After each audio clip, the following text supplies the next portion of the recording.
Hello दोस्तों, कैसे हो आप सब लोग। उम्मीद करता हूँ अच्छे ही होंगे। आज मैं सिखाऊंगा आप लोगों को कि आप पैसे से पैसा कैसे कमा सकते हैं। आखिर अमीर लोग इतने अमीर क्यों होते हैं और गरीब क्यों और गरीब हो रहा है। आज इसे हम समझाने के लिए रिच डैड और पुअर डैड बुक का सहारा लेंगे। चलिए हम अपनी वीडियो को शुरू करते हैं। पहला लेसन ये है कि अमीर लोग पैसे के लिए काम नहीं करते, बल्कि उनका पैसा उनके लिए काम करता है। चलिए हम इस चीज को एक कहानी के माध्यम से समझते हैं।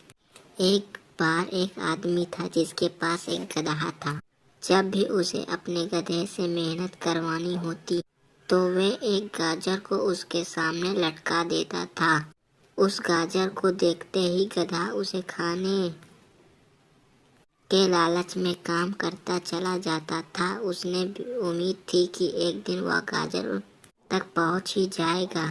अब वह उस आदमी के लिए तो एक अच्छी तरकीब बन गई, मगर बेचारे गधे को कभी भी गाजर नहीं मिला पाया, क्योंकि इसलिए कि वह गाजर बस एक छलावा है। बहुत से लोग उस गधे की तरह ही होते हैं। वे मेहनत पर मेहनत किए जाते हैं इस उम्मीद में कि एक दिन वे अमीर बन जाएंगे, मगर पैसा उनके लिए महज एक सपना हो बन जाता है। इस सपने के पीछे भागने से आप उस तक कभी नहीं पहुंच सकते। तो पैसे के लिए काम करके बजाय पैसे को अपने लिए काम करने दो। जब आप अमीर बन जाते हैं तो सिर्फ पैसा कमाने के लिए काम ना करें, क्योंकि जैसे ही हम अमीर बनने की राह में कदम बढ़ाते हैं, हमारा डर और लालच हम पर हावी हो जाता है कि कहीं हम गरीब के गरीब ही न रह जाएं। इसी डर से हम और ज्यादा मेहनत करने में जुट जाते हैं। हमारा लालच हम पर हावी होने लगता है। हम उन सारी खूबसूरत चीजों की कल्पना करने लगते हैं जो पैसे से हासिल की जा सकती है। अब यही डर और लालच हमें ऐसे चक्कर में उलझा देता है जो कभी खत्म नहीं होता। तो हम अब और मेहनत करते हैं कि और ज्यादा कमा सके, और फिर हमारा खर्चा भी उसी हिसाब से बढ़ने लगता है। इसको ही अमीर डैड रेट रेस कहते हैं। अब इसका नतीजा यह हुआ कि हम पैसे कमाने के लिए हद से ज़्यादा मेहनत करते हैं, खर्चा करते हैं। यह एक टैब है और आपको लालच और डर का एक टैब अवॉइड करता है, क्योंकि हम में से अधिकतर लोग जो अमीर होना चाहते हैं इस टैब का शिकार हो जाते हैं। पैसे के पीछे मत भागिए, बल्कि पैसे को अपने पीछे भागने के लिए मजबूर कर दीजिए। आपकी नौकरी लगी है तो काम पर यह सोचकर मत जाइए कि हर महीने आपको एक चेक लेना है, क्योंकि वे पेचेक आपकी सारी बल्कि मुश्किल को से भर देगी। आपके सारे बिल्स मुश्किल से ही भर पाती है। यह हर महीने की कहानी बन जाती है। फिर तक आकर आप कोई दूसरी नौकरी ढूंढने और ज़्यादा मेहनत करने लगते हैं, लेकिन तब भी आप पैसे के लिए ही काम कर रहे होते हैं, और यही वजह है कि आप कभी अमीर नहीं बन पाते। सच का सामना कीजिए। आप खुद के लिए जवाबदेही हैं, दूसरों के लिए नहीं। तो आप भी अपना सवाल खुद से पूछिए, क्योंकि उनका जवाब सिर्फ आपके ही पास है। क्या आप सिर्फ इसलिए काम कर रहे हैं कि आपकी ज़िंदगी में सिक्योरिटी रहे, एक ऐसी नौकरी जहां से आपको निकालने जाने का कोई डर ना हो, या सिर्फ दो पैसे कमाने के लिए काम करते हैं और आपको लगता है कि एक दिन आप इसी तरह अमीर हो जाएंगे? क्या बस यही आपको सेटिस्फाइज करने के लिए काफ़ी है? अगर आपका जवाब है हाँ, तो मुझे आपकी सोच पर अफसोस है, क्योंकि आपने जो अमीर बनने का सपना देखा है वह कभी पूरा नहीं होने वाला है। आप हमेशा गरीब ही रहोगे। लेकिन अगर जवाब ना है तो आपका पहला कदम यही होगा कि सबसे पहले आप अपने मन से डर हटा दीजिए, क्योंकि ज़्यादा पैसे न कमाने का डर और लालच ही आपको बगैर सोचे समझे काम करने के लिए मजबूर करता है, और हमारा यही कदम हमें नाकामी की तरफ धकेलता है। बेशक हम अंदर से डरे और चाहत की भावना होती है, लेकिन उन्हें खुद पर इतना हावी न होने दें। हम उनके बस में होकर उल्टे सीधे फैसले लेने लगे। बेहतर होगा कि हम जो भी करें पहले उसे के बारे में खूब सोचे लें। हमेशा दिल से नहीं बल्कि दिमाग से काम लें। हर सुबह अपने आप से पूछिए, क्या आप उतना कर पा रहे हैं जितना कि आपको करना चाहिए? क्या आप अपनी पोटेंशियल का पूरा इस्तेमाल कर पा रहे हैं? आम लोगों की तरह सोचना छोड़ दीजिए जो काम सिर्फ आप और पैसे के लिए करते हैं। या सोचना छोड़ दीजिए कि मेरा बॉस कम पैसा देता है, मुझे ज़्यादा मिलना चाहिए, मैं इसे ज़्यादा कमा सकता हूँ। याद रखिए, आपकी परेशानियों के लिए सिर्फ आप जिम्मेदार हैं, कोई और नहीं। बॉस आपकी सैलरी नहीं बढ़ाता तो उसे इल्ज़ाम मत दीजिए, टैक्स को इल्ज़ाम मत दीजिए। जब आप खुद की समस्या की जिम्मेदारी और फिर आप अपने पैसे को फिजूल ना खर्चा करें, जिससे कि आपका पैसा आपकी जेब से जाए, बल्कि ऐसी चीज़ लीजिए जिससे कि आपको पैसा वो कमा के दे। उसे रॉबर्ट कियोसाकी एसिड और लायबिलिटी कहते हैं। कुछ लोग लायबिलिटी और एसिड के बीच में फ़र्क और एसिड का समझ नहीं पाते हैं, जिससे कि वो लायबिलिटी लेते हैं और उसे एसिड समझते हैं। और अगर आप एसिड लेते हैं तो इससे आप अमीर बन सकते हैं। सुनने में बड़ा आसान लगता है, लेकिन यही एक रूल है जो आपको अमीर बनाने में मदद करेगा। अक्सर गरीब और मिडिल क्लास लोग लायबिलिटी को एसिड समझ लेते हैं, मगर अमीर जानता है कि असल में एसिड को होता क्या है और वह वही खरीदता है। अमीर डैड इसी प्रिंसिपल में यकीन रखते हैं, जिसका मतलब है कीप इन सूप स्टॉप।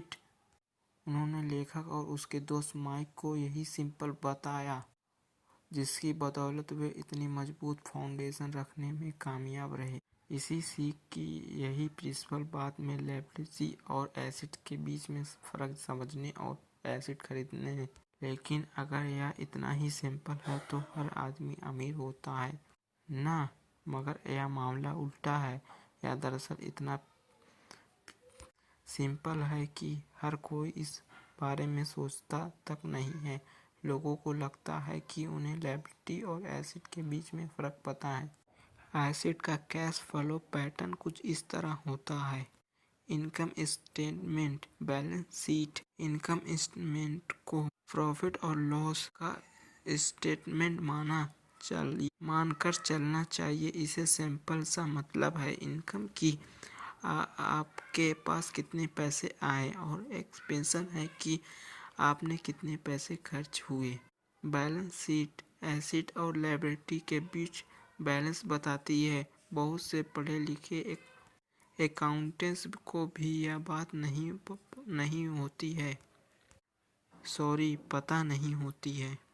आखिर बैलेंस शीट और इनकम स्टेटमेंट कैसे एक दूसरे से जुड़े हैं। लायबिलिटी में कैश फ्लो कुछ ऐसा होगा। अब यह चार्ट देखने में बहुत सिंपल है, इसमें आसानी से लोग को समझ जा सकता है। एसेट वह चीज़ होती है जो आपके लिए पैसा कमाने का काम करती है। मान लो आप कोई घर खरीदते हैं, उसे किराए पर देते हैं, तो उसकी किराए से आप वह लोन भी चुका सकते हैं जो आपने घर खरीदने के लिए लिया था। अब घर की आपका हुआ और उससे मिलने वाला किराया भी। उसके उल्टा लायबिलिटी आपकी जेब से पैसा खर्च कराती है। जैसे कि घर खरीदे, उसमें रहने से आपको कोई किराया नहीं मिलने वाला है, तो आप समझ गए होंगे कि अगर अमीर बनना है तो एसेट खरीदिए और गरीब ही रहना है तो लायबिलिटी।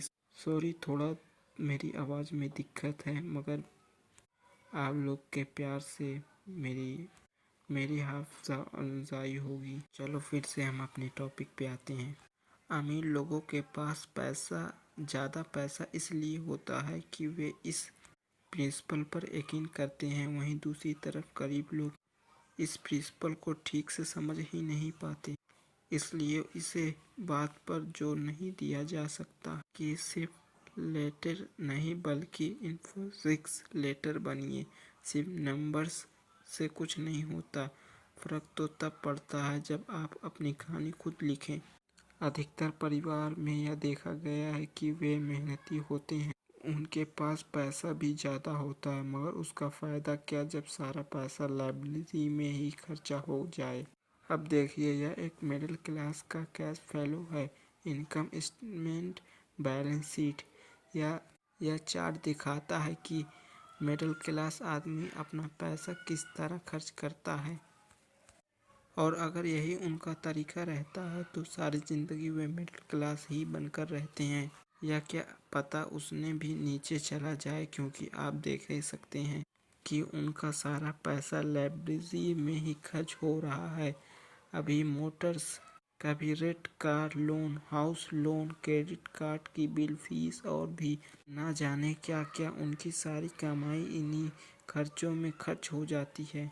दूसरी ओर गरीब लोग, जिनके पास कोई लाइब्रेरी तो नहीं है, मगर उनके कोई एसेट भी नहीं होती है, वे भी पैसे कमाते हैं, सैलरी पाते हैं, मगर हर रोज के खर्चे में उनका सारा पैसा ख़त्म हो जाता है। माना एक गरीब आदमी हज़ारों डॉलर कमाता है, उनमें से $300 वे अपने छोटे से घर के किराए में खर्च करता है, $200 उसके आने जाने का किराया, और $200 टैक्स, और $200 खाना और कपड़े में खर्च हो जाता है। अब उनके पास बचा क्या? कुछ भी नहीं, और कभी कभी तो उधार लेने कर काम चलाना पड़ता है, जिससे वे और गरीब हो जाते हैं। इसके उलट अमीर एसेट खरीद कर रखता है, फिर वह एसेट उन्हें और पैसा कमा कर देते हैं। उनकी कमाई इसी तरह 2 से 4, 4 से 8 गुनी होती जाती है। इसी तरह अमीर और अमीर होता जाता है और गरीब हो जाता है। चलिए दोस्तों, इस वीडियो से आपको कुछ नॉलेज ज़रूर हुआ होगा। आपसे मिलते हैं दूसरी वीडियो में। तब के लिए बाय, जय हिंद। और हाँ दोस्तों, अगर ये वीडियो आपको अच्छी लगी हो तो आप अपना चैनल समझकर इसे सब्सक्राइब करें।